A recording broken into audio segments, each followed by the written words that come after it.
여야 4당이 선거제 개편과 공수처 설치 법안의 패스트트랙 지정을 재시도합니다. 민주당은 처리를 위해 모든 역량을 동원하겠다며 한국당 의원들의 폭력 고발을 예고했고, 한국당은 폭거에 맞서겠다며 반드시 저지하겠다고 반박했습니다. 푸틴 대통령이 김정은 위원장과의 정상회담에서 비핵화를 위해서는 북한 체제 보장이 중요하다며 육자회담 재개를 촉구했습니다. 북한 언론은 회담을 보도하며 한반도 평화는 미국의 태도에 따라 좌우될 거라는 김 위원장의 말을 강조했습니다. 북러 정상회담을 마친 김정은 위원장이 당초 알려졌던 블라디보스토크 시찰 일정을 취소하고 오늘 오후 평양으로 돌아갈 것으로 보입니다. 러시아 언론은 김 위원장의 환송 행사가 오후 2시 기차역에서 열릴 것이라고 보도했습니다. 마약 투약 혐의를 받는 가수 박유천 씨의 구속 여부가 이르면 오늘 결정됩니다. 영장 심사를 앞둔 박씨 측은 채무에서 마약 양성 반응이 나온 것과 관련해 마약을 하지 않았다는 기존 입장을 굽히지 않았습니다. 최근 SNS를 중심으로 수입 맥주에서 제초제 성분이 검출됐다는 정보가 퍼져 식약처가 조사에 착수했습니다. 식약처는 국내 유통 중인 모든 맥주에 대해 글리포세이트 잔류량을 검사해 다음 주쯤 결과를 공개하겠다고 발표했습니다. 전국이 흐리고 곳곳에서 비가 내리는 가운데 찬바람까지 불면서 기온이 크게 오르지 못하겠습니다. 서울의 한낮 기온이 13도에 머물고 체감온도는 더 낮겠습니다. 주말인 내일은 전국이 대체로 맑겠지만 밤새 기온이 떨어지면서 쌀쌀하겠습니다. 뉴스앤이슈 2부 시작하겠습니다. 선거제도 개혁안과 공수처 설치를 위한 이른바 패스트트랙 추진을 놓고 여야의 대치가 극한으로 치달으면서 오늘도 충돌이 이어질 것으로 보입니다. 민주당이 패스트트랙 강행 의지를 밝힌 가운데 한국당도 결사 저지 입장을 굽히지 않고 있습니다. 국회로 가보겠습니다. 김영수 기자. 네, 국회입니다. 네, 저희가 1시간 전쯤의 상황을 살펴봤는데 현재 크게 달라진 게 없는 상황이죠. 네, 그렇습니다. 앞서 말씀드린 것처럼 민주당과 한국당이 각각 이른 아침 의원총회를 열면서 국회는 말 그대로 전운이 감돌고 있습니다. 이 현장에 있는 카메라 화면 보면서 설명드리겠습니다. 지금 보시는 화면이 7층입니다. 그러니까 국회 본청 7층인데 의안과 바로 앞입니다. 법안을 제출하는 의안과 앞인데 자세히 보시면 한국당 의원들과 당직자들이 그 문 앞을 완전히 막아선 모습입니다. 조금 전에 공식적인 집회는 마쳤다고 하는데 현장 취재기자 말로는 도시락을 시켜서 이곳에서 점심을 해결한다고 합니다. 밤사이에 이곳에서 쪽잠을 자면서 밤을 새운 한국당 의원들도 굉장히 많았습니다. 당직자들도 이곳에서 자리를 아예 펴고 밤을 새우기도 했습니다. 제가 오전 6시, 그러니까 새벽 6시 반쯤에 이곳에 올라갔었는데 그때 이미 의원들이 깨어나서 의총을 준비하는 모습을 볼 수 있었습니다. 이 인원들이 어제보다는 조금 더 늘어난 것 같습니다. 민주당에서 강행 의지를 밝힌 만큼 조금 더 큰 몸싸움 상황이 벌어질 수도 있을 것으로 보입니다. 이번에는 4층 상황을 한번 보겠습니다. 국회 행안위 회의실이 있는 본청 4층 상황을 한번 보겠습니다. 이곳도 마찬가지입니다. 이곳은 정개특위 회의가 예정된 곳인데 보이는 것처럼 이은재 의원과 이미자 의원 아까 1시간 전에도 봤었는데 그대로 자리를 지키고 있습니다. 지금 이곳은 의자로 이 회의장을 둘러싸서 의원들이 들어가지 못하도록 막아놓은 상태입니다. 이곳도 회의가 열릴 때까지 이 한국당 의원들이 계속 대기하면서 민주당 의원들이 오기를 기다릴 것으로 보입니다. 지금 현재 민주당 지도부는 초선 의원들을 불러서 향후 대응 방안을 논의하고 있습니다. 네, 국회의원과 앞에 한국당 의원들이 몰려가 있는 모습을 봤는데 지금 한국당에서 이곳을 지키는 이유가 뭔가요? 네, 간단히 설명하면 여야 4당이 합의한 법안 제출을 막기 위해서입니다. 현재 온라인으로 법안이 제출됐다, 안 됐다는 공방까지 나오고 있는데요. 일단 한국당은 법안이 인편으로, 그러니까 직접 원본을 전달해야 한다고 주장하면서 의안과를 막고 있는 겁니다. 법안이 제출되면 소속 위원들의 요구에 따라 패스트트랙 지정을 위한 전체 회의를 소집하게 되는데 이 한국당이 보통 정개특위 회의가 소집되는 국회 본관 4층 행안위 회의실을 막아서는 이유입니다. 그러니까 한국당은 법안 발의와 패스트트랙 지정까지 가는 과정의 길목에서 법안 제출을 막고 의원들의 회의 소집을 저지하겠다는 겁니다. 사개특위위원으로 교체된 바른미래당 최이배 의원이 어제 국회의원회관에서 감금됐던 것도 같은 이유입니다. 네, 각 당의 입장을 다시 한번 정리해 주시죠. 네, 민주당과 한국당 모두 오늘 아침 물러설 뜻이 없음을 분명히 했습니다. 민주당 이해찬 대표는 현 상황을 비상사태라고 판단하고 모든 의원과 당직자, 보좌진이 단결해서 법안을 반드시 통과시키겠다고 밝혔습니다. 자유한국당이 이제 거의 광기에 가깝다는 느낌을 받았습니다. 정상이 아닙니다. 말하는 거나 행동하는 거나 정상적인 행위라면 도저히 할 수 없는 짓들을 굉장히 그것이 용기 있는 것처럼 자행하는 것을 보고서 국회에서 쪽잠을 자면서 밤을 새운 한국당 역시 완강합니다. 나경원 원내대표는 좌파 독재를 위한 패스트트랙을 철회하라면서 오늘도 할 수 있는 수단을 통해 온몸으로 저항하겠다고 강조했습니다. 민주당에게 촉구합니다. 패스트트랙 철회해 주십시오. 저희는 오늘도 저희가 할 수 있는 수단을 통해서 온몸으로 저항하겠습니다. 법안을 접수하는 국회 본청 의안과는 또다시 민주당과 한국당 의원들이 몰려올 전망입니다. 이런 가운데 어제 몸싸움 과정에서 사용됐던 쇠 지렛대를 놓고도 여야의 감정 싸움이 치열합니다. 장인상을 치르고 있는 한국당 황교안 대표는 공사장에나 있어야 할 망치 등을 들고 국회 문을 부수려는 민주당의 모습을 목도했다면서 강하게 비판했습니다. 이에 대해 민주당은 당직자나 관계자는 일절 관련이 없다며 한국당의 불법적인 회의 방해로 인해 경호권이 발동되면서 국회 직원들이 가져온 것이라고 반박했습니다. 패스트트랙 추진 과정에서 격한 내용을 겪은 바른미래당 상황도 심상치 않습니다. 유승민 의원을 중심으로 뭉친 옛 바른정당 출신 의원들이 지도부 사퇴를 거세게 요구하고 있는데요. 지도부의 조치에 반발해 바른미래당 김삼화 의원에 이어 안철수계로 꼽히는 김수민 의원도 조금 전 원내 대변인직을 전격 사퇴했습니다. 이런 가운데 사보임 논란을 불러왔던 바른미래당 김관영 원내대표는 의원들에게 보낸 입장문을 통해 상처를 줘 송구하다며 성찰의 시간을 갖겠다고 밝히기도 했습니다. 지금까지 국회에서 전해드렸습니다.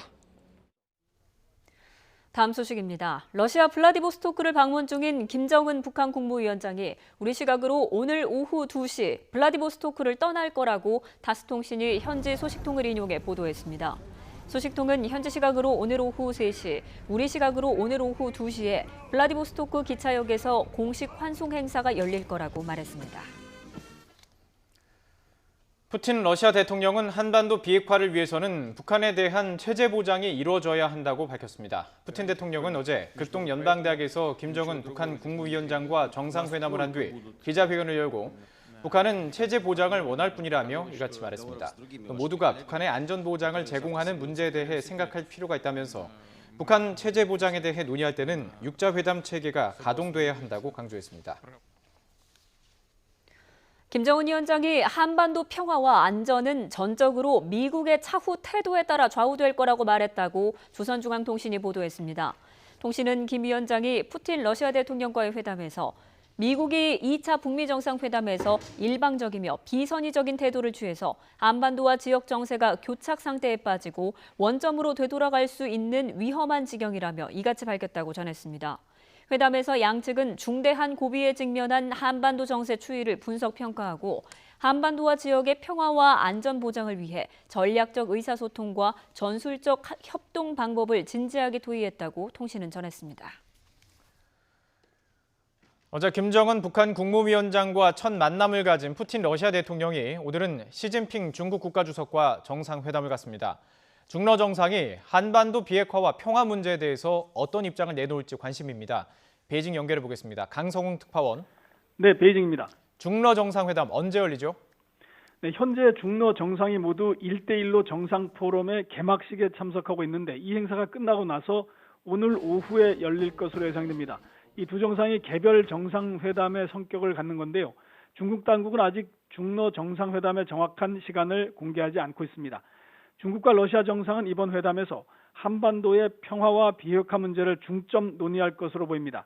물론 1대1로를 계기로 한 중러 양국 간의 경제협력과 친선 증진도 중요한 의제가 됩니다. 하지만 어제 푸틴 대통령이 김정은 위원장과 한반도 문제에 대해 깊은 대화를 나눈 만큼 중러 간에도 긴밀한 논의가 계속 이어질 가능성이 높습니다. 중국과 러시아는 지난 2017년 한반도 문제에 대해 쌍중단과 쌍괴 병행이라는 원칙을 토대로 단계적 해법을 내놓은 바 있습니다. 이 가운데 쌍괴 병행은 한반도 비핵화와 북미 평화협정 협상을 동시에 추진하자는 것입니다. 오늘도 이 연장선상에서 논의가 이루어질 전망인데 북한에 대한 제재를 통해 비핵화를 먼저 해야 한다는 미국의 입장과는 차이가 있습니다. 또 어제 푸틴 대통령이 언급한 대로 북미 간의 직접 협상을 지지하지만 육자회담 같은 다자간 논의 틀이 필요하다는 데에도 양국이 의견 접근을 할 것으로 보입니다. 현재 미국이 강력한 대북 압박을 추진하고 있는 상황에서 중국과 러시아가 미국에 맞서서 제재 해제를 전면적으로 주장하기는 쉽지 않을 전망입니다. 하지만 북중러 3자가 긴밀한 공조와 협력을 과시함으로써 북미 간 대화에서 성과가 없을 경우 새로운 길을 찾을 수 있다는 가능성을 부각시킬 것으로 예상됩니다. 지금까지 베이징에서 YTN 강성웅입니다. 국과수 검사에서 마약 양성 반응이 나온 가수 박유천 씨의 구속 여부가 오늘 결정됩니다. 기자회견까지 자청해 결백을 호소했던 박 씨, 영장실질심사에서는 혐의를 인정할지 관심입니다. 이영원 기자가 보도합니다. 마약 투약 혐의로 경찰 수사를 받은 가수 박유천 씨. 세 차례 조사에서 모두 결백을 주장했지만 경찰은 혐의 입증을 자신하며 지난 23일 구속영장을 신청했습니다. 옛 연인 황하나 씨의 진술이 실마리가 됐습니다. 박 씨가 올해 2월과 3월 필로폰 1.5g을 세 차례에 나눠 구매한 뒤 황 씨와 5차례에 걸쳐 투약했다는 겁니다. 실제로 경찰은 황 씨가 언급한 시점에 박 씨의 마약 구매가 의심되는 CCTV 영상을 확보했습니다. 여기에 국립과학수사연구원에 정밀 감정을 의뢰한 박 씨 채모에서 마약 양성 반응이 나온 게 결정적이었습니다. 영장 신청 사흘 만에 실질 심사가 열리면서 박 씨는 구속 갈림길에 서게 됐습니다. 박 씨가 혐의를 인정할지 추가 범행을 털어놓을지 관심입니다. 1.5g을 사들였다라고 하는 건데 투약량은 지금 0.05g 정도니까 그 가능성은 두 가지겠죠. 그것을 박유천 씨가 다 투약을 했을 가능성 또는 다른 사람들에게 이것을 제공했을 가능성. 박 씨의 구속 여부는 이르면 오늘 저녁 결정될 것으로 보입니다. YTN 이영훈입니다. 앞으로 아이 돌보미를 선발할 때 인적성 검사를 실시해 부적격자를 걸러냅니다. 또 아이를 학대한 돌보미에 대해서는 자격 정지 기간이 2년으로 늘어납니다. 여성가족부는 오늘 이 같은 내용의 아이 돌봄 서비스 개선 대책을 발표했습니다. 이에 따라 아이 돌보미를 채용할 때 인적성 검사가 도입되며 심리 전문가를 면접관에 참여시키기로 했습니다. 또 아동학대가 발생할 경우 아이 돌보미의 자격 정지 기간을 현재 6개월에서 2년으로 늘리기로 했습니다.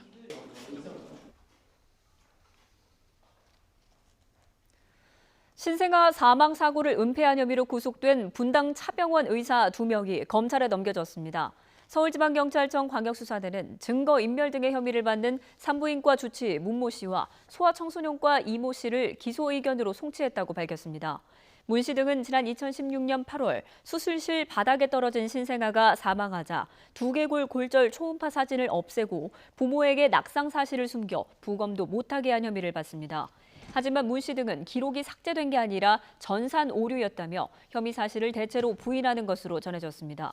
경찰은 제대로 윗선에 보고하지 않은 당시 부원장 장모 씨 등 의료진 3명과 병원 직원 4명에 대한 수사도 마무리하는 대로 기소 의견을 달아 검찰에 송치할 예정입니다. 김학의 사건의 핵심 인물인 건설업자 윤중천 씨가 14시간에 걸친 검찰 조사를 마치고 귀가했습니다. 수사를 성실하게 받겠다던 윤 씨는 정작 조사 과정에서 김 전 차관에 관한 혐의를 부인한 것으로 알려졌습니다. 보도에 신지원 기자입니다. 김학의 사건의 핵심 인물인 윤중천 씨가 자정을 넘겨 검찰청사를 빠져나옵니다. 14시간 가까운 조사 끝에 다소 지친 모습입니다. 검찰에 출석하기 전 수사에 협조하겠다고 밝혔던 윤 씨는 귀갓길에는 말을 아꼈습니다. 12시간 넘게 조사받으셨는데 한 말씀만 해주세요. 윤 씨는 1차 소환 때와 달리 진술 거부권을 행사하지는 않았습니다. 그러나 김 전 차관의 성범죄나 뇌물 혐의에 관한 정황은 대부분 부인한 것으로 전해졌습니다. 검찰 수사단이 윤 씨의 통신 기록을 토대로 지난 2012년 김 전 차관의 광주고검 사무실에 통화를 시도한 사정을 물었지만 전화 연결을 시도한 적조차 없다며 말을 바꾼 겁니다. 지난 19일 구속 전 피의자 신문에서는 김 전 차관 사무실에 전화를 걸었지만 직접 통화하지는 못했다는 취지로 인정했던 것으로 알려졌습니다. 이 통화 기록은 대검찰청 과거사 진상조사단이 윤 씨와 김 전 차관이 2012년까지 교류했을 것으로 판단한 유력한 근거였습니다. 이 밖에 다른 단서가 없는 상황에서 윤 씨의 진술마저 오락가락하며 수사가 진전되지 않고 있습니다. 피의자 신분인 윤 씨가 김 전 차관에 관한 혐의에서 완전히 자유롭지는 않기 때문으로 보입니다. 이런 가운데 수사단은 동영상 사진 등 새로 확보한 증거를 토대로 김 전 차관의 성범죄 의혹도 조사하고 있습니다. 검찰은 사건의 본류인 김 전 차관 뇌물과 성범죄 입증을 위해 윤 씨의 진술이 필요한 만큼 여러 차례 소환 조사를 이어갈 방침입니다. YTN 신지원입니다. 최근 SNS를 중심으로 수입 맥주에서 제초제 성분이 검출됐다는 정보가 떠돌면서 소비자들의 우려가 커지자 식품의약품안전처가 수입 맥주를 중심으로 국내에 유통 중인 모든 맥주에 대해 잔류 농약 검사를 진행하고 있습니다. 미국의 한 소비자 단체는 지난 2월 공개한 보고서를 통해 미국에서 팔리는 맥주 14종과 와인 5종에서 제초제 성분인 글리포세이트가 검출됐다고 발표했습니다. 보고서와 관련해 국내에서도 소비자들의 우려가 커지자 식약처는 수입 맥주를 포함해 국내에 유통 중인 모든 맥주에 대해 제초제 글리포세이트의 잔류량을 검사하고 있다고 밝혔습니다. KT의 채용 비리 의혹을 수사하고 있는 검찰이 정점에 있는 이석채 전 회장을 다시 불러 조사했습니다. 15시간 넘게 강도 높은 조사가 이어졌는데 특혜 채용에 어느 선까지 개입했는지 등을 집중적으로 추궁했습니다. 김주영 기자입니다. 굳은 표정의 이석채 전 KT 회장이 출석한 지 15시간이 넘은 새벽 검찰 청사를 나섭니다. 채용 비리에 관여한 피의자 신분으로 지난달에 이어 두 번째 검찰 조사를 받은 겁니다. 혐의를 인정하느냐는 취재진의 질문에는 굳게 입을 닫았습니다. 특혜 채용 전혀 모르셨습니까? 이 전 회장은 지난 2012년 KT의 신입사원 채용 과정에서 유력 인사의 자녀나 지인을 위해 여러 건의 부정 채용을 지시한 혐의를 받고 있습니다. 사건을 수사 중인 검찰은 현재까지 모두 9명이 특혜 채용된 것으로 보고 있습니다. 자유한국당 김성태 의원의 딸은 물론 차관급 대우를 받는 민간위원회 전 사무총장의 딸, 한국공항공사 전 사장의 지인도 특혜를 받았다는 의심을 받고 있습니다. 또 당시 새누리당 소속 국회의원 2명이 KT 홈고객부문 채용에 지인 자녀 등의 취업을 청탁한 정황도 포착한 것으로 알려졌습니다. 앞서 채용을 총괄했던 서유열 전 KT 홈고객부문 사장과 전 인재경영실장은 구속 기소됐습니다. 검찰 관계자는 이 전 회장을 상대로 특혜 채용을 직접 지시했는지 또 어느 선까지 특혜에 개입했는지 집중 조사했다고 설명했습니다. 검찰은 조사 내용을 검토한 뒤 이 전 회장의 구속영장 청구 여부를 결정할 계획입니다.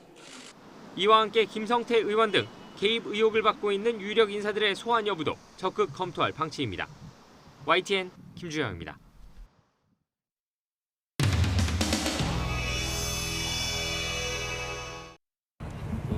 지금 사개특위 관련한 법안 논의가 민주당과 진행 중인데요. 지금 이렇게 감금 상태라 법안 논의도 안 되고 지금이라도 한국당 의원님들이 다 제 등 뒤에서 제 말씀을 듣고 있기 때문에 지금이라도 좀 감금을 해제해 주시기를 바랍니다.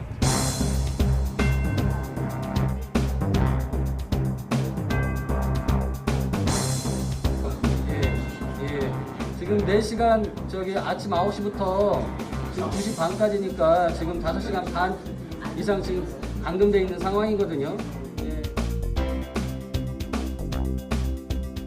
가세요 이제 충분해 지금 저도 기다릴 만큼 기다렸고요. 이제 시간이 나가라. 오늘 완전히 지금 방 안에 있는 슈퍼로 막아놓으셔서 문을 아예 열 수도 없고요.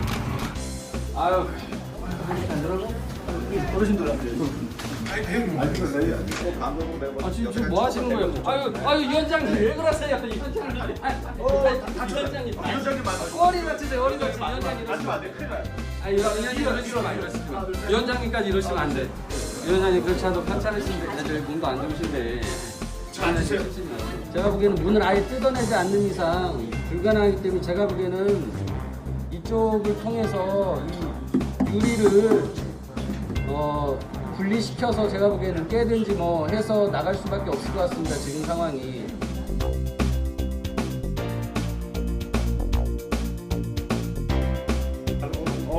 갈게. 그래. 플랜 B가 있어요. 플랜 B가. 아니 일부러 사진 찍으려고 그러신 것 같은데.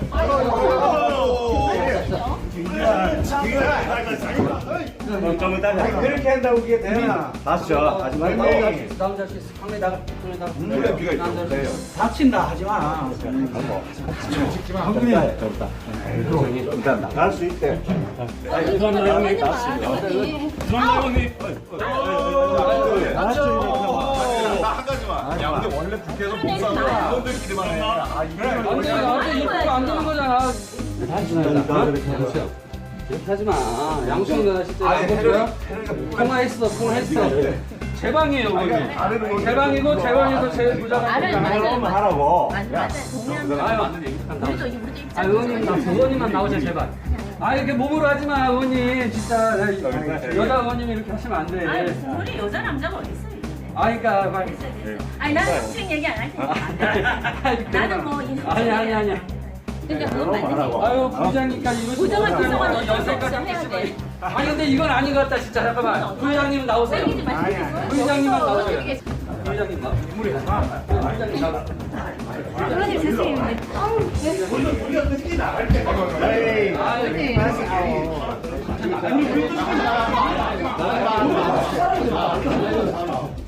우리가 같이 살아야 될 거 아니고.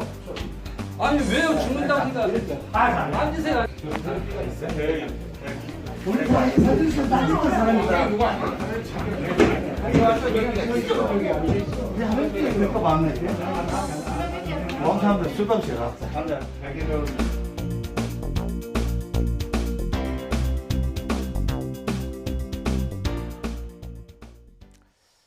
네, 결국 패스트트랙의 기한을 넘겼습니다. 어제 국회 상황 그야말로 아수라장을 방불케 했었죠. 조금 전 영상에서 보셨다시피 최이배 의원이 감금되는 초유의 사태도 벌어졌습니다. 극한의 대치는 오늘도 계속되고 있고 계속 이어질 것으로 보입니다. 평론가 두 분과 함께 이야기 나눠보죠. 최영일, 이종근 시사평론가 나오셨습니다. 안녕하십니까? 안녕하세요. 안녕하십니까? 자, 먼저 이 질문부터 드려야 되겠습니다. 어떻게 보셨습니까? 대치 상황. 지금 뭐 21세기 국회라고 믿을 수 없는 장면들이죠. 예. 지금 이제 돌발 영상에서 또 이면 스토리까지 보여줬지만 저렇게 웃고 장난치는 듯하면서 동료 의원을 이제 뭔가 표 행사하려고 하는 것을 막아서야 하는 이런 상황. 예. 그런데 참 여러 가지입니다. 뭐 팩스, 이메일로 접수되는 거냐 안 되는 거냐 하지만 결과적으로는 원초적인 문제는 저렇게 몸과 몸이 육탄 저지하고 점거하고 이런 상황이다 보니까 뭐 국회에서 하나도 풀리는 게 없는 상황이에요. 국민들이 깜짝 놀랐을 거예요. 회사에서 저렇게 일하면 우리가 흔히 잘린다 표현을 하는데 예. 지금 뭐 하는 것인가 싶을 정도고요. 결국은 뭐 모든 언론이 쓰고 있습니다만 동물국회가 재연됐다. 예. 전 이현주 의원이 탈당 선언하면서 했던 말이 자꾸 귀에 쟁쟁한 것이 광야에서 한 말이 야수가 되겠다 이런 표현을 했는데 야수라는 말이 걸렸었거든요. 예. 그런데 이게 지금 무슨 상황인가? 사람의 국회로 돌아와 달라 이렇게 촉구드리고 싶습니다. 비슷한 마음이실 것 같은데요. 네네 그렇습니다. 그러니까 저는 2008년이 떠올라요. 2008년도에 한미 FTA 그 비준안 갖고 네. 그 박진 당시의 외교통상위원회 위원장이 이 상위의장을 완전히 막았거든요. 예. 그때 그것을 뚫기 위해서 민주당 의원들이 해머와 전기톱을 동원해서 뚫었고 뚫자마자 저쪽에서는 소방 호스로 이제 막았고 소화기. 이런 소화기로 막았고 이런 광경들이 사실 8년 거의 한 11년 동안 안 이루어졌거든요. 그건 그렇게 되돌아가지 말자. 그때 외신에서 대대적으로 그것을 또 이 보도를 했고 그게 이 합의에 의해서 그렇게 되돌아가지 말자라는 11년간의 약속이 한순간에 저렇게 무너진 것. 저는 어느 쪽에 책임이 있다 이게 중요한 건 아닌 것 같아요. 진영 논리로 이야기하지 말고 또다시 우린 여기서 어떤 교훈을 얻어야 될까. 책임은 양쪽에 있지 그렇죠. 않을까요? 예, 그 교훈을 이번에는 꼭 다시 한번 상기시키면서 어떻게 바꿔나가야 될까를 심사숙고해야 된다라고 생각합니다. 좋습니다. 격렬한 충돌이 있었고 결국에는 문희장이 경호권까지 발동했습니다. 이게 지금 몇 년 만인가요? 지금 경호권 발동이 33년 만이다라는 기사가 하나 나와서 이게 오늘까지 계속 좀 오보가 확대되고 있는데 제 기억에는 2000년대 들어와서도 있었습니다. 김관영 의장 시절에도 박관영 의장 시절에도 있었고요. 지금 김관영 원내대표죠. 네. 그리고 이 경호권 발동은 자주 있지는 않았지만 최근까지도 있었는데 바로 이런 상황. 그런데 2012년 국회 선진화법 도입 이후에는 최소한 몸싸움은 사라졌기 때문에 경호권이 발동된 적은 없습니다. 그러니까 적어도 지금 한 뭐 10년 이래 경호권이 발동되는 안타까운 이제 육탄 상황이 이제 벌어지고 있다 이렇게 볼 수밖에 없는데요. 경호권 발동 여부를 차치하더라도 아까 말씀하셨지만 이게 잘잘못을 뭐 닭이 먼저냐 달걀이 먼저냐 이걸 따지는 건 의미가 없지만 그럼에도 불구하고 저는 한 가지 말씀드리고 싶어요. 지금 이제 이 자유한국당의 주장을 제가 들어보고 깜짝 놀랐던 것이 자 헌법 수호 독재 타도 이 구호입니다. 황교안 이 대표 사실은 저 지지하러 응원하러 나와서도 이제 저 같이 그 구호들을 외쳤는데 80년대 제 대학생 시절에 외치던 구호를 지금 이 보수 야당의 의원들이 외치고 있는 겁니다. 그 좌파 독재 주장하는데 뭐가 좌파 독재냐? 지금 야합이라는 단어에 함축돼 있거든요. 여야 4당이 합의한 거예요. 자유한국당만 5당 중에 반대하고 있는 거예요. 근데 우리 당이 반대하는데 나머지 4당이 이걸 진행하는 것이 싫다. 그러니까 우리는 몸으로라도 이것을 막아 나서겠다. 그 이후에 등장한 게 팩스 접수, 이메일 접수는 막아서니까 지금 나온 문제고요. 첫 번째 고리를 풀려면 점거를 풀어야 됩니다. 점거를 풀고 이야기하자라고 먼저 손을 내밀어야 그다음에 풀리지. 지금 도시락 먹으면서 점거, 의안과 점거하고 있고 회의장 점거하고 있고 몸으로 막고 있는 상황에서 말하자 그러면 이야기가 풀리겠습니까? 자, 이 부분에 대해서 이제 본격적으로 그 원인에 대해서 얘기를 해볼 텐데요. 제가 좀 정리를 좀 하고 싶습니다. 이 발단이 된 원인인 공수처법과 그 연동형 비례제, 뭐 검경수사권도 있겠지만요. 이 법안 때문에 시작이 된 겁니다. 그리고 패스트트랙을 태우는 과정 속에서 이제 발단이 된 이 부분에서 이제 나오는 여러 가지 논란이 있습니다. 이제 사보임이 옳은지, 국회 선진화법을 적용할 수 있는지, 그리고 말씀해 주셨던 것처럼 팩스와 이메일로 의안이 접수가 될 수 있는지 이제 이런 것들이 부수적으로 이제 토론해야 될 부분이기 때문에 말씀을 좀 나눠보고 싶고요. 지금 최영일 평론가께서 말씀하신 것처럼 지금 어쨌든 한국당의 어떤 논리에는 좀 문제점이 있다라고 좀 보신다고 이야기인데 일단 문을 열고 대화를 해야 된다는 얘기인데요. 어떻게 보십니까? 그런데 이제 또 이렇게 그렇게 말씀하시면 닭이 먼저냐 달걀이 먼저냐로 다시 되돌아갈 수밖에 없어요. 그러니까 시작의 발단은 어찌됐든 패스트트랙을 막아서겠다라고 나선 한국당이 점거라는 어떤 형태를 띈 건 맞습니다. 그런데 그 과정에서도 그러면 더불어민주당이 최소한 소통하려고 얼만큼 의지를 보였느냐도 사실은 다시 되묻을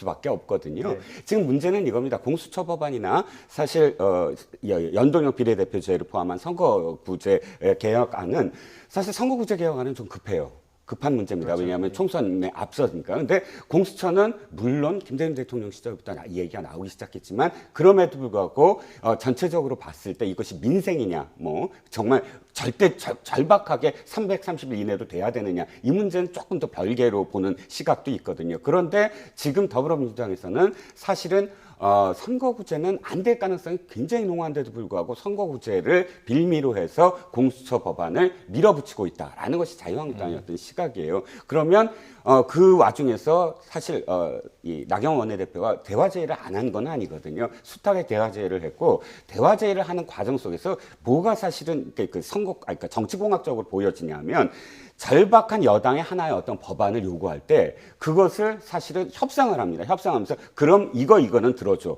이것은 뭐 야합이 아니라 1여당과 1야당의 야합이 아니라 언제나 그렇게 해서 협상을 하면서 이걸 한 고비고비를 넘겨왔거든요. 그런데 지난 12월부터 이 자유한국당이 요구하는 것들에 대해서 단 한 가지도 들어준 적이 없어요.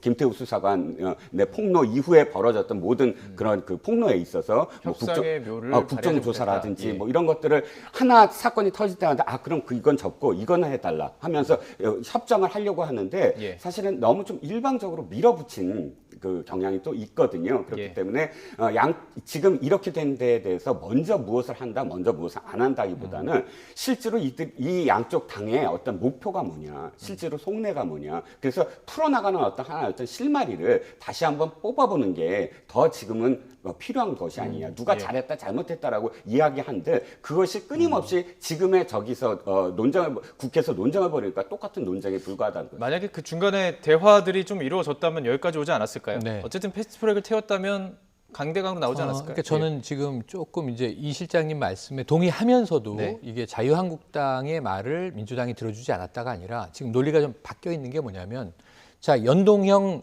이 비례대표제를 포함한 그것도 50% 포함한 권역별 연동형 비례대표제라고 하는 선거제 개편안이 이 민주당 이중대기 계속하고 있잖아요. 이 안은 소수 야당들이 주장한 거예요. 지난 12월에 단식 투쟁을 했어요.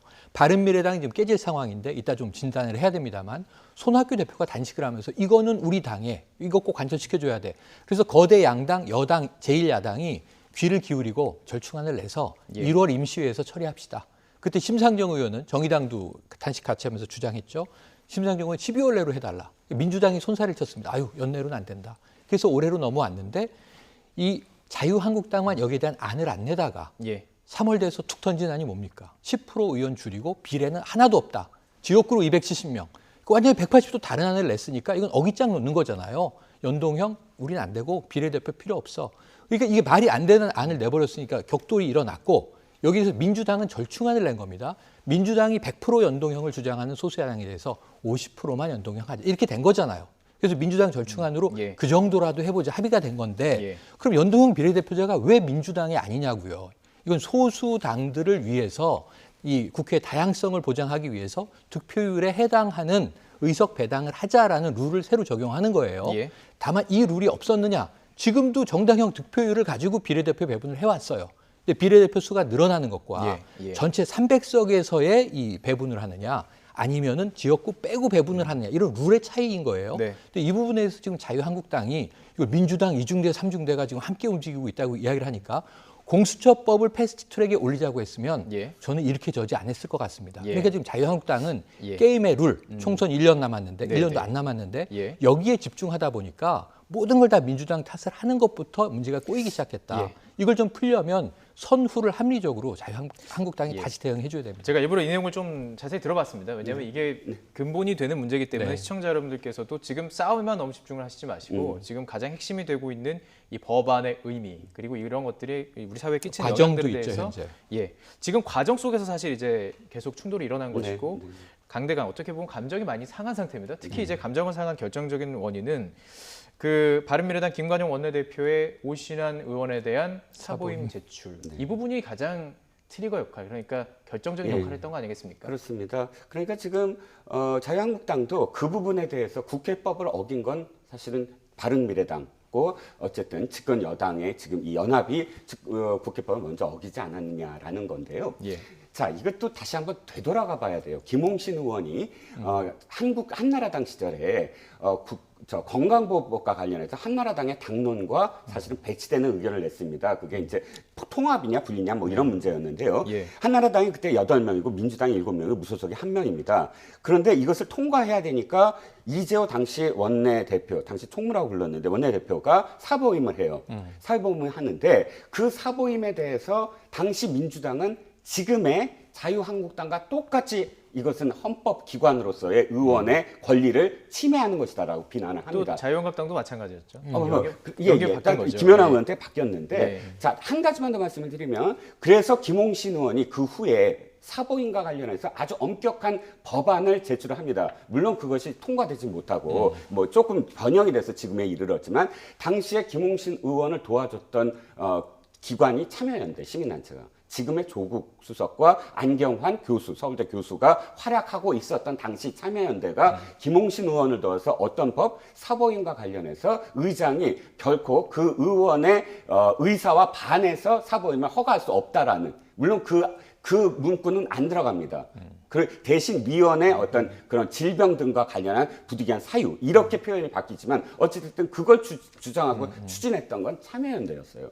김홍신 의원과. 그러니까 어떤 의미에서는 지금의 민주당 또는 참여연대가 당시에 김홍신 의원의 이야기를 적극적으로 밀었다는 얘기죠. 그러니까 근데 제가 이 말씀을 왜 드리냐면 이것은 굉장히 중요한 문제다라는 거예요. 자, 우리가 이 진영이 한번 다시 바뀌어서 똑같은 상황이 벌어졌을 때 만약 민주당이 이 지금의 자유한국당 입장이면 그 사보임에 대해서 문제시하지 않을까요? 똑같이 문제시할 겁니다. 김홍신 의원 때처럼. 그러면 이건 진영의 문제가 아니라 우리 다시 한번 생각해보자. 사보임을 왜 그때 당시에 이렇게 바꿔놨는가? 그것은 미국에는 이거 머그 원프라고 부르는데 머그 원프가 뭐냐면 당파성을 띠지 않는 그런 투표를 하는 사람들. 그 사람들을 존중해 주는 거예요. 미국에서는. 그러니까 이 문제가 굉장히 또 중요한 문제다. 교훈으로 남아야 된다는 거죠. 그것은 제가 존중을 하는데 그 부분은 존중을 하는데 논리적으로 맞지 않는 게 민주당이 사보임을 한 게 아니잖아요. 참여연대, 민주당 그 얘기를 계속 끄집어내시는데 지금 사보임은 김관영 원내대표가 바른미래당에서 한 거잖아요. 민주당의 입장이 바른미래당의 김관영 원내대표가 옳다. 민주당의 공식적인 입장이 그래요. 이번에 사보임은 옳다라고 공식적으로 얘기를 했기 때문이죠. 그러니까 네 개 당이 마찬가지죠. 제가 정리를 해보겠습니다. 그 헌법재판소 결정이라든지 그 과정 속에서 민주당의 주장은 그 과정이 적법하다는 겁니다. 그러니까 정당에 일어나는 일들은 개입하지 않는다라고 해석을 하는 것이고 지금 과거의 과정들 속에서 그 역할이 바뀌었을 때 또 그렇지 않았기 때문에 이 부분에 대해서는 분명히 다시 한번 헌법적으로 좀 따져볼 필요가 있다라는 생각이 좀 그거 있고요. 맞고요. 법적 절차 맞고 제가 다른 논리를 하나 말씀드리면 바른미래당에 집중해 보시자고요. 아까 말씀드린 대로 연동형 선거제로의 개편을 손학규 대표가 단식 투쟁을 하면서 얻어냈어요. 이건 작은 야당의 승리잖아요. 민주당과 당시에는 자유한국당도 나경원 대표가 12월 15일에 서명을 했습니다. 얻어내서 하자고 하는데 그게 계속 막혀 있는 거예요. 자, 그런데 자신의 당에 있는 간사, 위원이 사개특위, 공수처법하고 지금 이제 이 정개특위의 선거법은 같이 가는 거니까 패스트트랙으로 여기서 오신환 의원이 난 반대할 거야. 그러니까 바른미래당 의원에서 반대할 거야. 자, 이현주 의원이 왜 당원권 정지 1년이 됐고 탈당을 했는지 생각해 보면 재보선 과정에 자당의 대표에 대해서 찌질하다, 수치스럽다 이런 표현을 써서 이거는 해당 행위 아니냐 이렇게 된 거란 말이에요. 손학규 대표가 밀어붙이는 전략적 법안 추진에 대해서 자당의 의원이 나는 반대할 거야. 오신환 의원이 반대하면은 부결되는 건 당연한 상황입니다. 지금. 그래서 안 되겠다. 왜? 우리 당 바른미래당의 전략은 이것을 밀어붙이는 거니까. 그래서 그 내부에서 사보임을 했고 권의니 의원도 문제가 생겨서 어제 또 사보임을 했단 말이에요. 그럼 바른미래당 내에서 벌어진 일이죠. 그럼 이제 오신환 의원이나 권의니 의원이 반대표를 해서 부결됐다면 징계위에 올릴 수 있습니까? 없습니까? 당내에서. 왜냐하면 당대표가 단식 투쟁에서 얻어낸 것을 깼잖아요. 이 사안을 접근함에 있어서 이건 복잡한 문제가 될 수 있는 거죠. 당 자체를 어떤 정치의 하나의 움직임으로 보느냐. 국회의원 하나를 정말 헌법기관이나 정말 정당의 하나 그 핵심적인 어떤 가치로 보느냐. 이거에 지금 이념의 차이인 것 같습니다. 제 말씀은 이념 차이가 아니라 논리 차이인데요. 자유한국당이 지금 알겠습니다. 나머지 소수당들이 민주당의 2중대, 3중대가 아니라 선거제 개편에 관한 하는 민주당이 지금 바른미래당의 2중대, 3중대 역할을 해주고 있는 건데 지금 주객을 전도시켰다라는 거죠.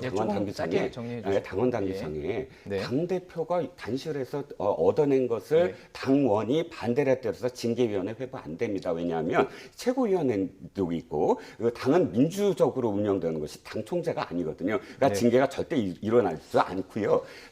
당시에 사실은 비민주적이었다는 거예요. 그 회의가 의총이. 그러니까 과반이냐 아니면 3분의 2냐인데 만약에 징계를 얻으려면 당론으로서 3분의 2의 의결이 있었어야 징계가 가능해요. 알겠습니다. 왜? 당론을 위한 것이기 때문에. 그런데 과반으로 했다는 건 당론이 아니거든요. 그렇기 때문에 징계가 안 이루어지죠. 그건 당규상에 있는 것을 그렇게 말씀드립니다. 관련 주제는 제 생각에는 계속 토론하면서 계속 나올 수밖에 없는 연관 주제이기 때문에 계속 이야기를 나눠갈 텐데요. 우선 그 여야의 극한 대치가 이어지고 있고 민주당과 한국당 의총을 모두 열었습니다. 여기서 나온 발언을 듣고 계속 이야기를 이어가도록 하겠습니다. 발언 한번 들어보시죠. 자유한국당 난동으로 민의 전당이 무법천지가 되었습니다. 7년 전 국회 선진화법은 국회 내에서 물리적 충돌을 막기 위해서 만들었습니다. 그리고 그것을 어기면 가중처벌하도록 되어 있습니다. 한국당은 선진화법을 헌신짝처럼 내팽개치고 야만적인 폭력으로 국회를 난장판으로 만들었습니다. 민주당은 사상 초유의 폭력 사태에 대해서 결코 그냥 넘어가지 않겠습니다. 끝까지 법적 책임을 묻겠습니다. 그들의 모든 과정은 하나하나 불법이었습니다. 의원을 바꿔쳤습니다. 그것도 한 번도 아니고 2번이나 바꿔쳤습니다. 대한민국이 도대체 북한입니까? 의회 쿠데타입니다. 의회 폭거입니다. 다시 한번 민주당에게 요청합니다. 그리고 청와대에게 요청합니다. 우리는 알고 있습니다. 이 모든 배후는 청와대라는 것을. 그 목적은 단순히 선거법을 개정하는 것이 아니라 그들의 정권을 연장하기 위한 것이라는 것을. 저희는 오늘도 네, 두 원내대표의 발언을 조금 정리해봤습니다. 마지막에 나경원 원내대표의 이야기가 어찌 보면 지금 이 강대강 대치의 중심에 있는 것이 아닌가라는 생각이 듭니다. 네. 최이배 의원 같은 경우는 지금 한 6-7시간 감금까지 되지 않았습니까? 맞습니다. 예. 그러니까 지금 이런 거죠. 제가 보기에는 아까 다시 한번 초심으로 돌아가서 닭이 먼저냐 달걀이 먼저냐 의미가 없는 것이 자, 작은 불법들을 막 지금 저질렀다고 나경원 원내대표가 주장을 해요. 그리고 결정적으로 국회 선진화법을 위배하는 이 몸싸움, 물리적 저지를 자유한국당이 실행을 해요. 그 불법을 난 불법으로 막겠다라는 논리밖에 안 되는 거잖아요. 국민적 시각에는 다 문제가 있다고 봐요. 그럼 이제 문제 제기, 비판에는 의미가 있다고 봅니다. 그런데 왜 패스트 트랙이라는 게 이게 본회의에 상정을 해서 표결을 당장 하는 것도 아닙니다. 그러니까 이 국회의장의 직권 상정을 막기 위해서 보조적인 도구로 만들어진 걸 이번에 처음 쓰는 거예요. 그 안에 충분히 네. 의의를 갖추고 또 상임위를 그럼 통해서 할 저는 수가 이게 있는 거죠. 표결되기 전에 최장 330일 이후에 선거법 개정은 지금 데드라인도 지나버렸어요. 이게 이 표결이 돼서 의결이 되더라도 내년 총선에 적용이 안 되는 지금 시점이에요. 그러면 저는 자유한국당이 할 수 있는 것은 국회 선진화법에 있는 거. 아마 19대 국회 마지막에 기억에 남으신 게 필리버스터입니다. 필리버스터를 차라리 했으면 모르겠는데 몸싸움을 해버렸단 말이에요. 육탄 저지, 점거, 농성을 지금 하고 있단 말이에요. 근데 거기에 대한 근거가 뭐냐면 정권 연장의 음모가 있기 때문에 지금 선거법 개정 문제도 아니다. 그럼 이거 너무 뜬금없는 얘기를 던지고 지금 국회 내에서 법적 처리가 안 되는데 정권 연장을 그냥 합니까? 지금 입법 쿠데타라고 이야기를 하시는데 패스트 트랙이 뭐가 입법 쿠데타입니까? 2012년에 스스로 그 전신인 당에서 만들어 놓은 법인데 물론 2013년에 다수당이 되자 이거 위헌이라고 스스로 얘기합니다. 1년 후에 위헌이라고 얘기할 법을 그때 관철시킨 거예요. 왜? 다수당이 아니었을 때 과반이 안 되니까 힘드니까 네. 몸싸움 못하게 하려고 야당의 저지를 막기 위해서 그래놓고 지금은 이걸 쿠데타라고 부르면요. 쿠데타가 될 법의 단초를 왜 그때 만드셨어요? 예. 7년 전에. 예. 거기에 대해서 해명을 하셔야죠. 예. 자, 저희가 그래픽을 하나 보여드리도록 하겠습니다. 사진입니다. 사진인데요. 나경원 원내대표가 오늘 새 지렛대를 들고 나왔죠. 이게 지금 이 과정에서 점거 대치 과정 속에서 나왔다라며 이제 민주당을 비판한 건데 민주당 측에서는 이게 국회 방어과에서 들고 온 것이다 이렇게 얘기를 했습니다. 국회 선진화법이 지금 얘기가 나왔으니까요. 네네. 이게 지금 어쨌든 간에 지금 무너졌다고 표현이 맞을지 모르겠습니다. 이 과정에 대한 책임을 서로 지금 묻는 것으로 보입니다. 것이죠. 사실은 오늘 양쪽 다 이 새 지렛대가 굉장히 민감한 사안이었던 것 같아요. 예. 민주당에서는 의원총회가 열리자마자 홍영표 원내대표가 제일 처음 말한 것이 이 새 지렛대는 민주당원이 관련되어 있지 않다. 아마도 방어과 직원이 갖고 간 것일 것이다. 라고 이야기를 했고 바로 또 이 나경원 원내대표가 이것이 뭐 민주당원인지 아니면 방어과인지 모르지만 오늘 새벽에 들고 나와서 문짝을 뜯으려고 했다. 이게 왜 다시 이렇게 그 쟁점이 되냐면 2008년도 그 아까 말씀드렸죠. 그때 당시에 전기톱, 그다음에 망치, 해머 이런 것들로 상징화되는 어떤 폭력성 이것이 굉장히 부각이 됐거든요. 네. 그렇기 때문에 몸싸움을 하더라도 서로 몸에 대지 않고 또 말로 하고 뭐 더군다나 어떤 도구로 또 쓰지 말자 뭐 이런 것들이 기본적으로 이 합의가 돼서 선진화법이 된 건데 어저께 그것이 등장함으로써 어떤 수단이 등장함으로써 이것에 대한 어떤 공방 또 굉장히 많은 비판이 그러니까 쏟아지지 서로에게 책임을 돌리는 그렇죠.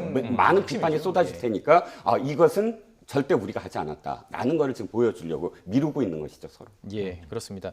자, 한 가지만 더 질문을 드리도록 하죠. 이번 이 대치 과정에서 원내대표 리더십들이 조금 강조가 되는 것 같습니다. 네, 황교안 대표의 경우는 지금 장인상에 뭐 당시 그 맞습니다. 당시에는 좀 보이지는 않았는데요. 예. 나경원 원내대표 리더십이 조금 더, 그러니까 조금 이제 좀 시선을 좀 멀리 두고 좀 이야기를 네. 나누고 싶습니다. 네. 그 대치라기보다는 이걸 좀 정치적인 어떤 해석을 좀 보고 싶은데요. 예, 빙부상임에도 불구하고 또 황교안 대표도 이제 현장에 잠시 모습을 나타냈죠. 그러면서 이제 같이 구호도 외치고 응원을 하고 자, 이 빈소에 조문 오지 않아도 된다. 열심히 싸워달라. 이런 당부한 것으로 이제 오늘 보도가 나왔습니다. 네. 그런데 지금 사실은 이게 어떤 그 가족 상이 아니어도 황교안 대표의 역할이 없어요. 원내에서 벌어진 일입니다. 그러니까 원내 사령탑인데 의원끼리 황교안 벌어진 일이기 때문에. 대표가 네. 지금 원외 대표이지 않습니까? 예. 그래서 저는 내년 총선에 황교안 대표가 대권까지 가기 위해서는 어떤 방식이든지 원내로 들어가기 위한 총선에 출마나 비례대표나 뭔가 이제 방법이 나올 것으로 보는데요. 네. 지금은 이제 나경원 원내대표가 스포트라이트를 받을 수밖에 없는 대목이고 예. 그 역할은 상당히 좀 톡톡히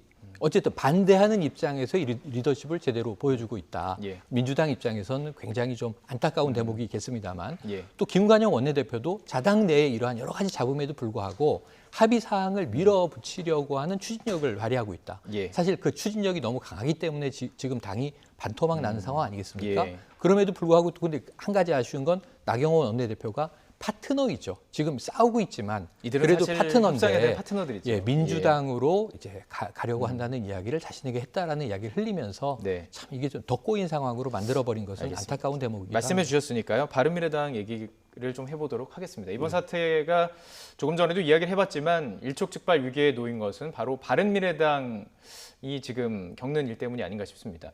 이대로 쪼개지는 것은 아닐까 이런 이야기 나오고 있습니다. 영상으로 준비했습니다.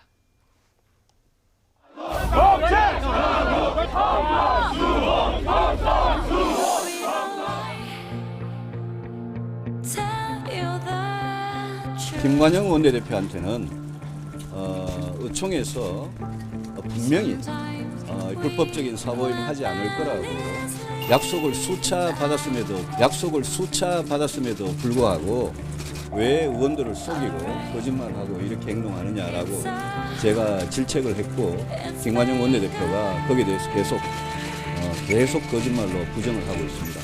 제가 그렇게 약속한 적 없습니다. 제가 앞으로 사부임 절대 안 할 거냐고 자꾸 확약을 해달라고 요구를 사실 받은 건 사실입니다. 그러나 제가 사개특위 위원들과 충분히 협의해서 이 문제를 진행하겠다 이렇게 얘기를 했습니다. 거짓말 지금 김관영 거짓말입니까? 대표가 거짓말쟁이 원내대표가 되었고요. 사보임을 안 하겠다는 걸 전제로 한 추인 결정이었기 때문에 추인 결정 자체가 지금 원천무효다. 원내대표가 동료 의원들한테 이렇게 거짓말을 하고 속이는 즉각 그 자리에서 내려오는 게 맞다고 생각합니다. 지도부는 이 부분에 대해서 책임지고 총사퇴할 것이며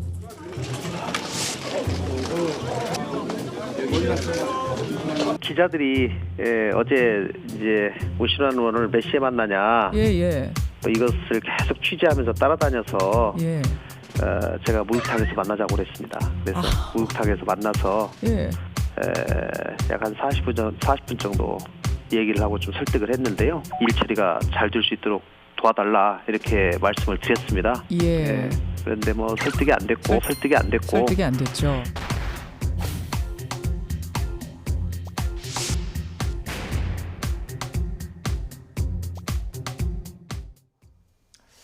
네, 그간 오갔던 진실은 저희가 정확하게 알 수는 없습니다. 일단 서로 주장을 가지고 저희가 영상으로 보여드렸는데 과연 바른미래당 내홍이 수습이 될 수가 있을까요? 이번엔 결정적인 어떤 계기가 될 것 같아요. 왜냐하면 이제 같이 갈 수 없는 상황까지 왔죠. 그러니까 이 바른미래당의 어떤 두 가지 목소리가 만 국민들한테 이제 보여지지 않았습니까? 다시 수습하기에는 참 멀은 것 같고요. 일단 저는 정치공학적으로 좀 바라봤을 때 첫 번째 이 유승민계 의원이라고 우리가 보통 얘기하는 바른미래당의 바른정당계 의원들이 한국당이나 혹은 한국당 지지자들에게 사실은 굉장히 비판받는 대목이 있지 않습니까? 탄핵이라든지 이런 데서 앞장섰던 사람들 그리고 탈당하고 했던 사람들이다. 그런데 이번에 가만히 보면 바라보는 지점이 같아요.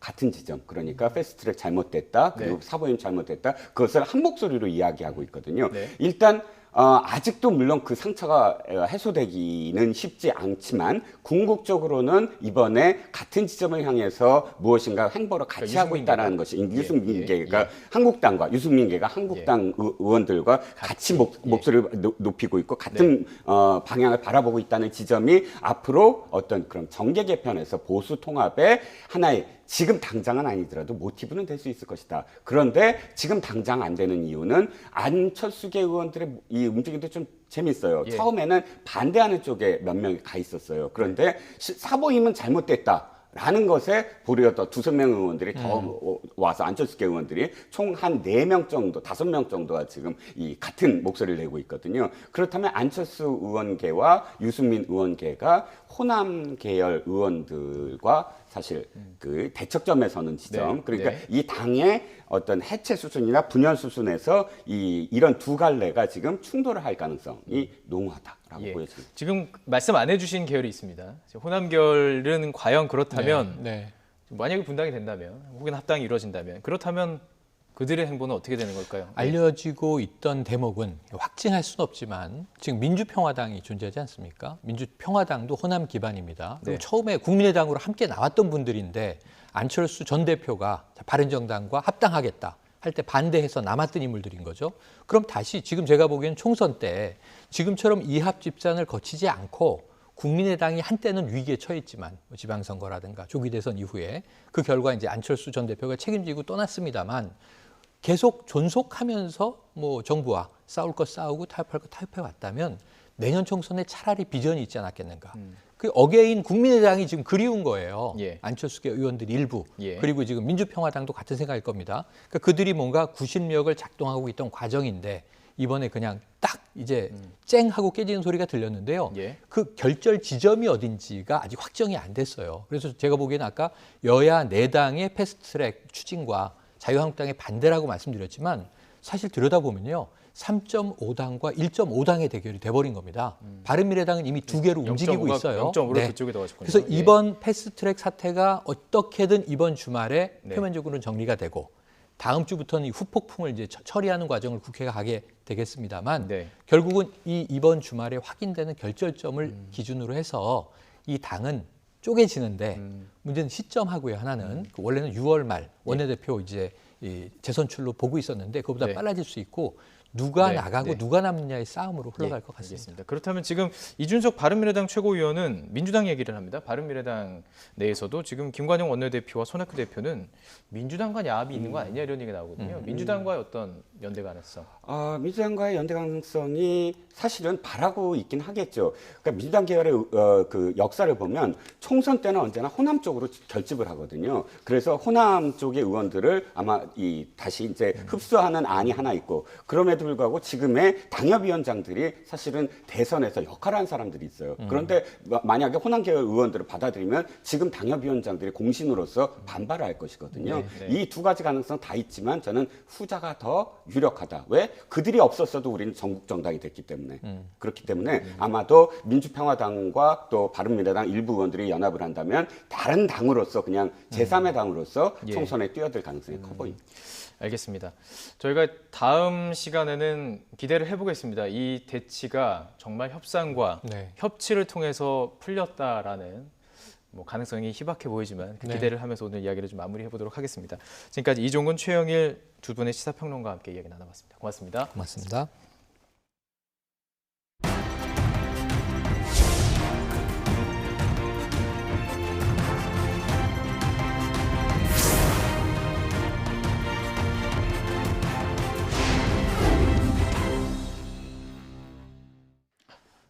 팔 년 만에 손을 맞잡은 북러 정상, 서로의 필요에 따라 만났지만 속내는 각기 달랐죠. 이번 회담에서 성과는 무엇이고 앞으로 비핵화 협상의 전망은 어떻게 될지 취재 기자 연결해서 자세한 이야기 나눠보겠습니다. 강정규 기자.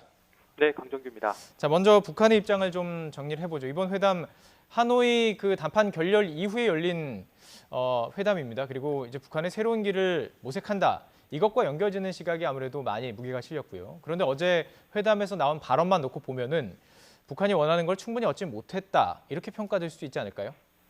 네, 그렇습니다. 일단 어제 푸틴 대통령의 발언을 요약하면 비핵화 문제에 대해서는 미국과 입장이 같다. 이것이었습니다.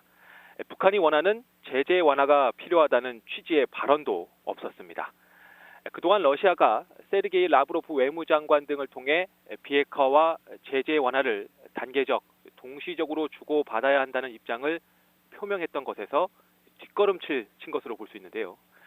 북러 회담 직전 스티븐 비건 미국 대북특별대표가 러시아로 날아가서 대북 제재 공조 방안 등을 논의한 걸로 알려졌죠.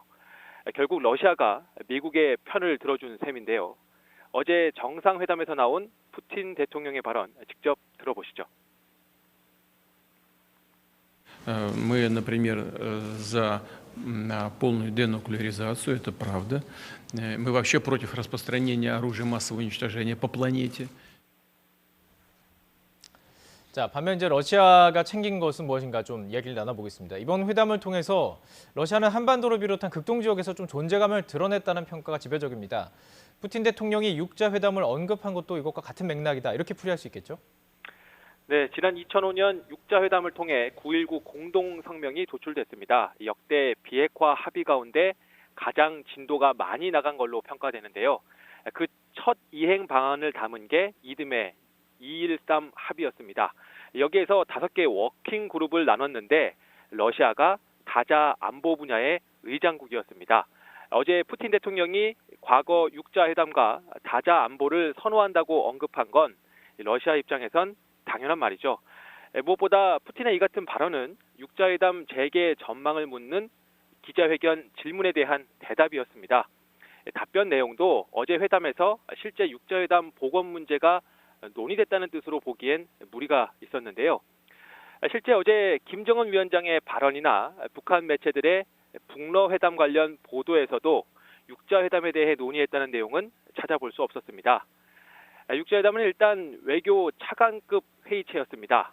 남북, 미중 이 4개국에 이어서 러시아와 일본까지 협상 테이블에 참여하는 주체도 많고요. 그 기본 성격도 미국이 북한과 직접 대화하는 대신 중국의 북핵 문제 해결을 떠넘긴 측면이 있었습니다. 따라서 북한 입장에선 미국, 특히 미국 정상과 어렵게 협상 테이블에 마주 앉게 된 지금의 상황을 버리고 육자회담으로 돌아갈 이유는 없습니다. 다만 지난 1년간의 비핵화 협상 과정을 돌이켜보면 북미 양자 담판 중심에 우리나라가 중재하고 중국이 살짝 발을 담그는 정도였는데요. 그러나 하노이 회담 결렬 이후 북한은 우리 정부의 중재 역할에 대한 불신을 노골적으로 표명하고 있는 상황이고요. 무역 갈등으로 표면화된 미중 간 패권 경쟁에서도 현재까지는 미국이 우위를 점하고 있습니다. 북한 입장에선 대화의 판 자체가 기울었다 이렇게 판단하고 러시아를 끌어들여서 균형을 맞추려는 것으로 보입니다. 이번 회담에서 나온 김정은 위원장의 말에서도 이런 의도가 녹아 있는데요. 직접 들어보시죠. 초미 관심사로 되고 있는 조선반도와 그 지역 정세에 대해서 서로 의견을 교환하고 공동으로 정세를 관리해 나가는 데서 나서는 문제들에 대해서 심도 있는 의견을 나누고. 예, 지금 김정은 위원장의 음성 들어봤습니다. 어제 그 회담에서는요, 북러 간 철도 에너지 사업 등 경제 협력 문제도 주요 의제로 다뤄졌습니다. 사실 그동안 대북 제재 때문에 실현되지 못했던 사업이기 때문에 이게 실효성이 있는지가 궁금합니다. 네, 어제 확대회담 배석자들을 보면 러시아는 교통부 차관과 철도공사 사장, 에너지부 부차관 등 경제 인사가 대거 포진했습니다. 유엔 안보리 상임 이사국인 러시아가 유엔 대북 제재 결의를 어겨가면서 경협을 추진할 가능성은 거의 없습니다. 다만 세계의 이목이 집중되는 외교 무대에서 푸틴의 극동 개발 의지를 보여주기 위한 의전 정도로 풀이됩니다. 이런 점은 북한 측 배석 인원을 보면 더 분명해지는데요. 김정은 위원장 양옆에는 리용호와 최선희 외무성 라인만 배석했습니다. 제재 완화 없이는 러시아와 경제 협력이 어렵다는 점을 누구보다 잘 알고 있기 때문인데요. 따라서 어제 경협 논의는 실질적인 것이었다기보단 이미 과거에 나온 남북러 혹은 북러 간 철도 에너지 협력 구상을 재차 환기시키는 정도로 봐야 합니다. 다만 당장 북한에게 가장 절실한 문제인 노동자 해외 파견 연장에 대한 공감대를 이끌어냈다는 것은 분명한 성과입니다. 현재 러시아에서 외화를 벌이들이는 북한 노동자들은 약 13,000명입니다. 원래 3만 명이었다가 대북 제재 때문에 줄었는데요. 그나마 12월까지 모두 본국으로 돌아가야 합니다. 이번 회담을 통해 이 부분에 대한 예외 조치가 이루어질 전망입니다. 결국 북한은 제재 장기화에 대비해 중국의 수혈로 부족한 부분을 러시아를 통해 메우는 정도의 성과를 얻어냈다고 볼 수 있겠습니다. 자, 그럼 종합을 해보면 동상이몽 속에서 서로 얻을 것은 얻기는 했지만 그렇다고 충분한 성과를 냈다 보기도 좀 어려울 것 같습니다. 예, 이런 상황에서 미국이 그 북한의 전략적 선택을 또 압박하게 나선 면도 있었죠? 네, 마이크 폼페이오 미 국무장관이 북러 정상회담 직전 인터뷰를 했는데요. 북한 김정은 위원장의 전략적 결정을 촉구했습니다. 미국의 일괄 타결 방식을 받아들이라는 겁니다. 이어 지금의 비핵화 협상 판이 깨진다면 앞으로 경로를 바꿀 것이라고 말했습니다. 군사 압박에 나서겠다는 뜻으로도 풀이되는데요. 최근 미국이 지중해에서 항공모함을 동원한 대규모 군사훈련을 펼친 것도 이 북러 정상회담을 앞두고 강력한 경고 메시지를 보낸 것으로 풀이되고 있습니다. 네, 강정규 기자와 어제 있었던 북러 정상회담 자세히 짚어봤습니다. 말씀 고맙습니다.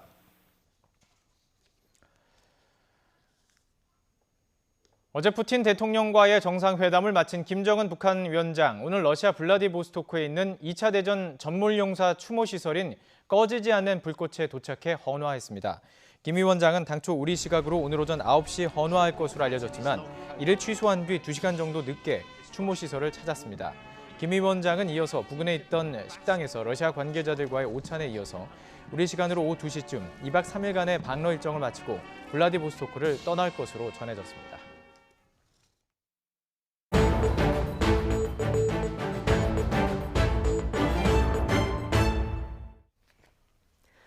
검찰이 수사 착수 석 달 만에 이른바 환경부 문건 사건을 마무리 지었습니다.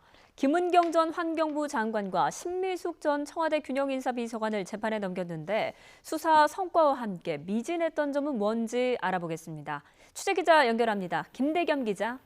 네, 사회부입니다. 네, 검찰이 김 전 장관과 신 전 비서관을 재판에 넘겼는데 관련 내용 설명해 주시죠. 네, 서울 동부지검은 김은경 전 환경부 장관과 신미숙 전 청와대 인사균형비서관을 불구속 기소했습니다. 이번 사건은 지난해 12월 김태우 전 검찰수사관이 청와대 파견 근무 당시 환경부 블랙리스트 문건을 받아서 청와대에 보고했다고 폭로하면서 불거지게 됐습니다. 지난 1월부터 수사에 본격 착수한 검찰은 김 전 장관과 신 전 비서관을 비롯해 사건 당사자들을 불러 혐의 입증에 주력해왔습니다. 그리고 수사 착수 3개월 만인 어제 김 전 장관과 신 전 비서관을 재판에 넘기면서 사실상 수사를 마무리했습니다. 네, 그렇다면 구체적으로 김 전 장관과 신 전 비서관 어떤 혐의를 받고 있습니까? 네, 김 전 장관 등은 이전 정권에서 임명된 환경부 산하 공공기관 임원들에게 사표 제출을 요구하고 이 중 13명에게서 사표를 받아낸 혐의를 받고 있습니다. 특히 김 전 장관은 환경부 산하 한국환경공단의 상임감사인 김모 씨가 사표 제출을 거부하자 표적 감사까지 벌인 것으로 전해졌습니다. 감찰 과정에서 밑에 있는 사람들까지 다칠 수 있다라든지 고발 여부는 합의에 달려있다는 취지의 말로 김모 감사를 압박했던 것으로 확인됐습니다. 김모 감사가 사표를 제출하고 나가자 빈자리에 청와대 추천 인사인 박모 씨를 앉히려 했는데 박 씨는 이후 진행된 채용에서 서류 심사 단계부터 떨어지게 됩니다. 그러자 김 전 장관 등은 적격자가 없다는 이유로 면접 심사자 전원을 불합격시킨 것으로 조사됐습니다. 이 과정에서 신 전 비서관은 환경부 담당자에게 어떠한 책임과 처벌도 감수하겠다는 취지의 경위서를 작성하도록 요구한 것으로 확인됐습니다.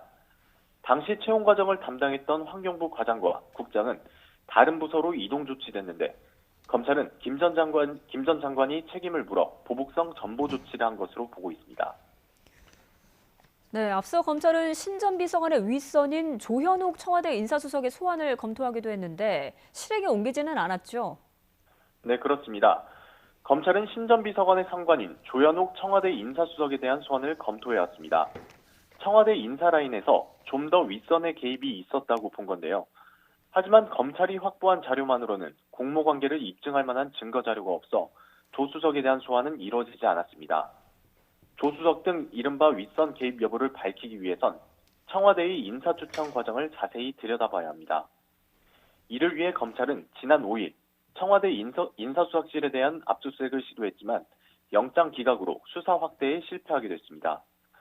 또 검찰은 청와대 특감반의 민간인 불법 사찰 의혹 등과 관련해 이인걸 전 청와대 특검반장과 박형철 비서관 등을 몇 차례 소환 조사했지만 혐의 입증이 안 된다며 무혐의 처리했습니다. 조국 민정수석과 임종석 전 대통령 비서실장도 무혐의 처분을 받았습니다. 네, 그런데 김 전 장관과 신 전 비서관 모두 혐의를 강력하게 부인하고 있어서 앞으로 법정 공방이 치열할 것 같다고요? 네, 그렇습니다. 김 전 장관과 신 전 비서관 모두 부처 관행 수준이었다. 위법한 지시는 없었다며 혐의를 강력하게 부인하고 있는 것으로 알려졌습니다. 앞서 지난달 26일엔 김 전 장관에 대한 구속영장이 기각되기도 했습니다. 당시 재판부는 주요 범죄 혐의에 다툼의 여지가 있고 고의나 위법성에 대한 인식도 부족해 보인다고 판단했습니다. 검찰은 앞선 기각 사유를 보완하는 증거 자료를 활용해 혐의 입증에 주력하겠다고 밝혔습니다. 김 전 장관과 신 전 비서관이 혐의를 부인하고 있는 가운데 앞으로 공판 과정에서 치열한 법정 공방이 예상됩니다. 지금까지 사회부에서 YTN 김대겸입니다. 초등학생 등하굣길에 음란 행위를 연상시키는 그림과 비상식적인 글로 도배된 약국이 문을 열었습니다. 시민들은 약사가 혹시 문제가 있는 건 아닌지 크게 불안해하고 있는데 보건당국과 약사회는 대책이 없다면서 지켜만 보고 있습니다. 이상군 기자입니다. 충남 천안의 한 약국. 이혼 전문 여친구함, 등쳐먹기 비법 전수 등 이상한 내용이 적혀 있습니다. 마약 밀수 전문이라는 문구도 눈에 띄고 성행위를 묘사한 그림에 낯뜨거운 성인용품까지 전시해놨습니다. 운영자인 약사가 한 일입니다. 인근 주민들은 약사의 이상행동이 혹시나 다른 범죄로 이어지지는 않을까 불안해하고 있습니다. 혹시 이 약국에서 또 잘못된 약이라도 또 나갈까, 또 사람들이 이걸 보고 와서 또 모방을 할까, 이런 게 또 걱정됩니다. 약국에서 수십 미터 거리에는 초등학교가 있습니다. 정신적으로나 이런 게 평범하지 않고 또 좀 위험성이 있다고 항상 고려될 수도 있는 부분이라서 우리 학생들의 범죄에 또 노출되어서 피해를 또 당하지는 않을까. 약국 등록을 허가한 보건소는 약사의 행동이 정신질환으로 의심된다고 말했습니다. 하지만 약사법 위반 사항이 아니고 현행법상 강제로 정신감정도 할 수 없다며 손을 놓은 상태입니다. 지역 약사에도 약사가 스스로 정신질환 검사를 받지 않는 이상 면허 취소는 어렵다고 밝혔습니다. 경찰은 약사를 음란물 전시 혐의로 입건해 조사하고 있습니다. 일단 경찰이 그런 행위자들에 대해서 강제 입원 조치나 이런 걸 할 수 있는 권한이 현재 시스템적으로 정립돼 있지 않고, 해당 약사는 다른 곳에서 약국을 운영하며 당한 억울한 일 등을 알리기 위한 것이라고 해명했습니다. YTN 이상군입니다. 자신이 돌보던 아이를 학대해서 숨지게 한 혐의로 재판에 넘겨진 위탁모에게 중형이 선고됐습니다. 서울 남부지방법원은 아동학대 치사 혐의 등으로 기소된 39살 김모 씨에 징역 17년을 선고했습니다.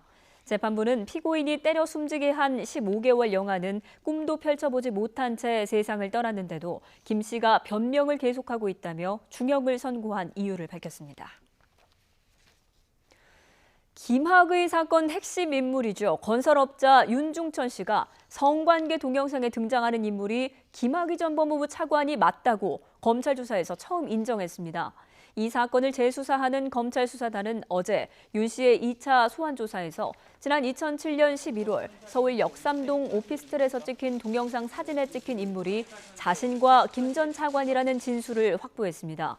윤 씨는 다만 피해를 주장하는 여성과 합의한 성관계였다며 성범죄 혐의는 부인한 것으로 알려졌습니다.